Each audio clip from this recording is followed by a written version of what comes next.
മൊബൈലിൽ അറിഞ്ഞോ അറിയാതെയോ ഡിലേറ്റ് ആക്കി പോയിട്ടുള്ള ഫോട്ടോസ് വീഡിയോസ് അതെങ്ങനെ നമുക്ക് തിരിച്ചെടുക്കാൻ സാധിക്കും? റീസെൻ്റ്ലി നിങ്ങൾ ഡിലേറ്റ് ആക്കിയ ഫോട്ടോസ് വീഡിയോസ് ഒക്കെ മൊബൈലിൻ്റെ അകത്ത് തന്നെ കിടക്കുന്നുണ്ടാകും. നിങ്ങൾ ഉപയോഗിക്കുന്ന മൊബൈലിലെ ഫയൽ മാനേജർ അത് ഏതുമാകട്ടെ, അത് ഓപ്പൺ ചെയ്ത് കഴിഞ്ഞാൽ അതിൻ്റെ ഓപ്ഷൻ എടുക്കുമ്പോൾ റീസൈക്കിൾ ബിൻ അല്ലെങ്കിൽ ബിൻ എന്ന ഓപ്ഷൻ കാണാൻ സാധിക്കും. അവിടെ ക്ലിക്ക് ചെയ്ത് കഴിഞ്ഞാൽ ഇതുവരെ നിങ്ങൾ റീസെൻ്റ്ലി ഡിലേറ്റ് ആക്കിയ ഫോട്ടോസ് വീഡിയോസ് ഒക്കെ അവിടെ കാണാൻ സാധിക്കും. പക്ഷേ 28 ദിവസത്തിനുള്ളിൽ നിങ്ങൾക്കത് തിരിച്ചെടുക്കാം. അല്ലെങ്കിൽ ഓട്ടോമാറ്റിക്കായിട്ട് അത് പെർമനൻ്റ് ആയിട്ട് ഡിലീറ്റ് ആകും. ഇനി അങ്ങനെ പെർമനൻ്റ് ആയിട്ട് ഡിലീറ്റ് ആയി കഴിഞ്ഞാൽ അതെങ്ങനെ നമുക്ക് തിരിച്ചെടുക്കാൻ സാധിക്കും? അതിനായിട്ട് നമുക്കൊരു ആപ്ലിക്കേഷൻ ഉപയോഗിക്കാം. ആപ്ലിക്കേഷൻ്റെ ലിങ്ക് നിങ്ങൾ ഫേസ്ബുക്കിലാണെങ്കിൽ കമൻറ്റ് ബോക്സിലും യൂട്യൂബിലാണെങ്കിൽ ഡിസ്ക്രിപ്ഷനിലും കൊടുത്തിട്ടുണ്ട്. അതിലൂടെ നിങ്ങൾ ഇൻസ്റ്റാൾ ചെയ്യുക. എന്നിട്ട് ഈ ആപ്ലിക്കേഷൻ എങ്ങനെ ഉപയോഗിക്കാം എന്ന് ഇന്നത്തെ വീഡിയോയിലൂടെ വിശദമായിട്ട് കണ്ട് മനസ്സിലാക്കാം. നമുക്ക് സമയം കളയാതെ പെട്ടെന്ന് തന്നെ വീഡിയോയിലേക്ക് പോകാം. ആപ്ലിക്കേഷൻ ഇൻസ്റ്റാൾ ചെയ്ത് ഓപ്പൺ ചെയ്ത് കഴിഞ്ഞാൽ ഇതുപോലെയാണ് കാണിക്കുക. ഇവിടെ തന്നെ 3 ഓപ്ഷൻസ് ഉണ്ട്. Search for lost photos, search for lost videos, പിന്നെ അതർ ഫയൽസ്. അതർ ഫയൽസ് നമുക്ക് ലഭിക്കില്ല, അതിന് പ്രോ വേർഷൻ തന്നെ വേണ്ടി വരും. നമുക്ക് ഈ 2 കാര്യം മതിയല്ലോ. ഞാനിപ്പോൾ ഇവിടെ സെർച്ച് ഫോർ ലോസ്റ്റ് വീഡിയോസ് ആണ് തിരഞ്ഞെടുക്കുന്നത്. അവിടെ ക്ലിക്ക് ചെയ്യാം. എന്നിട്ട് ഇവിടെ ഒരു പെർമിഷൻ ചോദിക്കും. അലോ പെർമിഷൻ എന്ന ഈ ഒരു ഭാഗത്ത് ക്ലിക്ക് ചെയ്തിട്ട് ഇവിടെ ഓഫിലായിരിക്കും ഉണ്ടാകുക, അതൊന്ന് ഓൺ ചെയ്ത് കൊടുത്താൽ മതി. അതിനുശേഷം നിങ്ങൾ ബേക്ക് വരിക. ബേക്ക് വന്നു കഴിഞ്ഞാൽ നോട്ടിഫിക്കേഷൻ്റെ പെർമിഷൻ ചോദിക്കും, അതിൻ്റെ ആവശ്യമില്ല, ഡോൺ അലോ കൊടുത്താൽ മതി. ഓക്കെ, കണ്ടോ ഇവിടെ വീഡിയോ റിക്കവർ ചെയ്ത് വരുന്നുണ്ട്. ഓക്കെ, കുറച്ച് നേരം നിങ്ങൾ വെയിറ്റ് ചെയ്യുക. ഞാൻ കുറച്ച് വീഡിയോസ് മാത്രമേ ഇവിടെ ഡിലീറ്റ് ചെയ്തിട്ടുള്ളൂ. കുറച്ച് നേരം വെയിറ്റ് ചെയ്യുക. ഇവിടെ 90 വീഡിയോസ് എനിക്ക് തിരിച്ച് കിട്ടിയിട്ടുണ്ട്. ഇതിൽ നിങ്ങളുടെ നഷ്ടപ്പെട്ട വീഡിയോസ് ഉണ്ടോ എന്ന് നോക്കുക. അതല്ല നിങ്ങൾക്ക് എല്ലാ വീഡിയോസും തിരിച്ച് എടുക്കണം എന്നുണ്ടെങ്കിൽ എല്ലാം ടിക്ക് മാർക്ക് ഇവിടെ കൊടുക്കാനുള്ള ഓപ്ഷൻ ഉണ്ട്. അതല്ല നിങ്ങൾക്ക് ഇഷ്ടമുള്ള അല്ലെങ്കിൽ നിങ്ങൾക്ക് ആവശ്യമുള്ള വീഡിയോസ് മാത്രമാണ് വേണ്ടതെങ്കിൽ അത് മാത്രം നിങ്ങൾ ടിക്ക് മാർക്ക് കൊടുക്കുക. ഞാനിപ്പോൾ നിങ്ങൾക്ക് കാണിച്ചു തരാൻ വേണ്ടിയിട്ട് ഇവിടെ ഒരു വീഡിയോ എടുത്ത് കാണിച്ചു തരാം. ജസ്റ്റ് നിങ്ങൾക്ക് കാണിച്ചു തരാൻ വേണ്ടിയിട്ടാണ്. ഇവിടെ ഈ ഒരു വീഡിയോ അവിടെ ടിക്ക് മാർക്ക് കൊടുക്കുകയാണ്. അതിനുശേഷം ഇവിടെ താഴെ കാണുന്ന റിക്കവർ എന്ന ഭാഗം ക്ലിക്ക് ചെയ്യുക. ഏതൊക്കെ വേണ്ടത് അതൊക്കെ നിങ്ങൾ ടിക്ക് മാർക്ക് കൊടുക്കുക കേട്ടോ. ഞാനിപ്പോൾ ജസ്റ്റ് ഒരു വീഡിയോ മാത്രമാണ് ടിക്ക് മാർക്ക് കൊടുത്തത്. റിക്കവർ കൊടുക്കുകയാണ്. അതിനുശേഷം ഇതുപോലെ 3 ഓപ്ഷൻസ് കാണിക്കും. നടുവിലുള്ള ഓപ്ഷനാണ് നിങ്ങൾ തിരഞ്ഞെടുക്കേണ്ടത്. ഞാനിപ്പോൾ അത് തിരഞ്ഞെടുക്കുകയാണ്. തിരഞ്ഞെടുത്ത് കഴിഞ്ഞാൽ ഗാലറി പെർമിഷൻ ചോദിക്കും. ഓക്കെ, ഗാലറിയിൽ നിങ്ങൾക്ക് എവിടെയാണ് വേണ്ടത് ആ ഫോൾഡർ നിങ്ങൾക്ക് തിരഞ്ഞെടുക്കാം. ഓക്കെ, ഇതുപോലെ കാണിക്കും.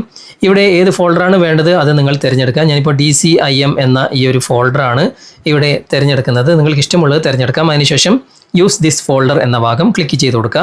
അതിനുശേഷം പെർമിഷൻ അലോ ചെയ്ത് കൊടുക്കുക. ഇപ്പോൾ വീഡിയോ റിക്കവറായി കഴിഞ്ഞു. പക്ഷേ ഇവിടെ അപ്ഗ്രേഡ് ഫോർ പ്രോ എന്ന് കാണിക്കുന്നുണ്ട്. അതിന് ആവശ്യമില്ല, നോ താങ്ക്സ് കൊടുത്താൽ മതി. ഓക്കെ, ഇനി വീഡിയോ നമുക്ക് കിട്ടിയിട്ടുണ്ടോ എന്ന് നമുക്ക് ഗാലറി ഒന്ന് തുറന്നു നോക്കാം. ഞാനിപ്പോൾ ഗാലറി തുറക്കുകയാണ്. അതിനുശേഷം വീഡിയോസിൻ്റെ സെക്ഷനിൽ ഇവിടെ നമുക്ക് ആ വീഡിയോ കാണാൻ സാധിക്കും. ഓക്കെ, ഒരു സോങ്ങിൻ്റെ വീഡിയോ ആണ്. ഇവിടെ അത് പ്ലേ ആവുന്നുണ്ട്. ഇങ്ങനെ നമുക്ക് ആവശ്യമുള്ളതൊക്കെ വീഡിയോസ് ആണെങ്കിലും ഫോട്ടോസ് ആണെങ്കിലും തിരിച്ചെടുക്കാം. ഇനി ഫോട്ടോസ് നമുക്കൊന്ന് തിരിച്ചെടുക്കുന്നത് എങ്ങനെയെന്ന് നോക്കാം. അതിനായിട്ട് വീണ്ടും ആപ്ലിക്കേഷൻ ഓപ്പൺ ചെയ്യുക. എന്നിട്ട് ഫോട്ടോസിൻ്റെ ഭാഗം നിങ്ങൾ സെലക്ട് ചെയ്ത് കൊടുക്കുക. ഇവിടെ നോട്ടിഫിക്കേഷൻ്റെ പെർമിഷൻ അത് ആവശ്യമില്ല, അത് ഡോൺ അലോ കൊടുത്താൽ മതി. കണ്ടോ ഫോട്ടോസൊക്കെ റിക്കവറായിട്ട് വരുന്നുണ്ട്. കുറച്ച് നേരം വെയിറ്റ് ചെയ്യുക. ഒരുപാട് ഫോട്ടോസ് ഉണ്ടാകും. ഞാനിപ്പോൾ ഒരുപാട് ഫോട്ടോസ് ഇതിൽ നിന്നും ഡിലീറ്റ് ചെയ്തതാണ്. അതൊക്കെ നമുക്ക് തിരിച്ച് കിട്ടുമോ എന്ന് നോക്കാം. എത്ര ഫയലുകളാണ് നമുക്കിത് തിരിച്ച് തരുന്നത് എന്ന് നമുക്ക് നോക്കാം. കുറച്ച് നേരം നമുക്ക് വെയിറ്റ് ചെയ്യാം. വീഡിയോയുടെ ലെങ്ത്ത് കൂടും, അതുകൊണ്ട് ഞാൻ സ്പീഡ് ഒന്ന് കൂട്ടുകയാണ്. ഓക്കെ, ഇതാപ്പോൾ ഏകദേശം കഴിഞ്ഞിട്ടുണ്ട്. 5504 ഫോട്ടോസാണ് എനിക്ക് ഈ ഒരു ആപ്ലിക്കേഷനിലൂടെ തിരിച്ച് ലഭിച്ചിട്ടുള്ളത്.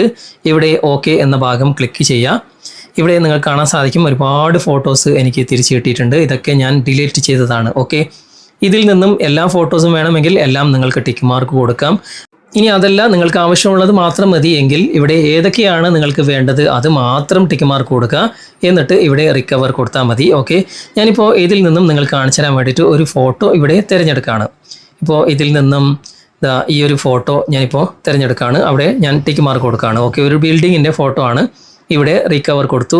നടുവിലുള്ള ആ ഒരു ഓപ്ഷൻ ഞാനിവിടെ തിരഞ്ഞെടുക്കുകയാണ്. എന്നിട്ട് ഏത് ഫോൾഡറിലേക്കാണ് വേണ്ടത്, ആദ്യം നമ്മൾ തിരഞ്ഞെടുത്ത ആ ഒരു വീഡിയോ കണ്ടോ ഇവിടെ വന്ന് കിടക്കുന്നതായി കാണാൻ സാധിക്കും. ഇനി ഞാനിപ്പോൾ അവിടെ തന്നെയാണ് ഞാനിതും സ്റ്റോർ ചെയ്യുന്നത്. യൂസ് ദിസ് ഫോൾഡർ എന്ന ഭാഗം ക്ലിക്ക് ചെയ്തു. പെർമിഷൻ അലോ ചെയ്ത് കൊടുത്തു. സെക്കൻഡുകൾ കൊണ്ട് ആ ഫോട്ടോ വന്നിട്ടുണ്ട്. ഇവിടെ നോ താങ്ക്സ് കൊടുത്താൽ മതി. ഓക്കെ, എന്നിട്ട് നമുക്ക് ഗാലറി ഒന്ന് തുറന്നു നോക്കാം. ഗാലറി തുറന്നിട്ട് ഇമേജിൻ്റെ സെക്ഷനിൽ ആ ബിൽഡിങ്ങിൻ്റെ ഫോട്ടോ ഇവിടെ വന്നിട്ടുണ്ട്. ഓക്കെ, അപ്പോൾ ഇതുപോലെ നഷ്ടപ്പെട്ട ഫോട്ടോസ് വീഡിയോസ് എല്ലാം നിങ്ങൾക്ക് ഈ ഒരു ആപ്ലിക്കേഷനിലൂടെ തിരിച്ചെടുക്കാൻ സാധിക്കും. നിങ്ങൾ ഉപയോഗിച്ച് നോക്കുക. എന്നിട്ട് നിങ്ങളുടെ അഭിപ്രായം കമൻറ്റിൽ അറിയിക്കുക. ഓക്കെ. ഞാൻ ഉപയോഗിച്ച് നോക്കിയതിൽ എനിക്ക് ഏറ്റവും ഇഷ്ടപ്പെട്ട ഒരു ആപ്ലിക്കേഷനാണിത്. ഏകദേശം നമുക്ക് നഷ്ടപ്പെട്ട ഫോട്ടോസ് വീഡിയോസ് ഒക്കെ 80% എങ്കിലും ഇതിൽ നിന്നും നമുക്ക് തിരിച്ചു കിട്ടുന്നുണ്ട്. നിങ്ങൾ ഉപയോഗിച്ച് നോക്കുക, എന്നിട്ട് നിങ്ങളുടെ അഭിപ്രായം അറിയിക്കുക. ഈ വീഡിയോ നിങ്ങൾക്ക് ഉപകാരപ്പെട്ടിട്ടുണ്ടെങ്കിൽ നിങ്ങളുടെ കൂട്ടുകാരിലേക്കും വീഡിയോ ഷെയർ ചെയ്തെത്തിക്കുക. അതുപോലെ തന്നെ വീഡിയോയെക്കുറിച്ചുള്ള അഭിപ്രായങ്ങളും നിർദ്ദേശങ്ങളും നിങ്ങൾ കമൻറ്റിൽ അറിയിക്കാൻ മറക്കരുത്. വീഡിയോ ഇഷ്ടമായിട്ടുണ്ടെങ്കിൽ ലൈക്ക് ചെയ്യാനും കമൻറ്റ് ചെയ്യാനും ഷെയർ ചെയ്യാനും മറക്കരുത്. ചാനൽ നിങ്ങൾ ഇതുവരെ ഫോളോ ചെയ്തിട്ടില്ലെങ്കിൽ ചാനൽ ഫോളോ ചെയ്യുക, സബ്സ്ക്രൈബ് ചെയ്യുക, ലൈക്ക് ചെയ്യുക, സപ്പോർട്ട് ചെയ്യുക. അടുത്ത നല്ലൊരു വിഷയമായി അടുത്ത അവസരത്തിൽ നമുക്ക് വീണ്ടും കണ്ടുമുട്ടാം. Thanks for watching. Bye.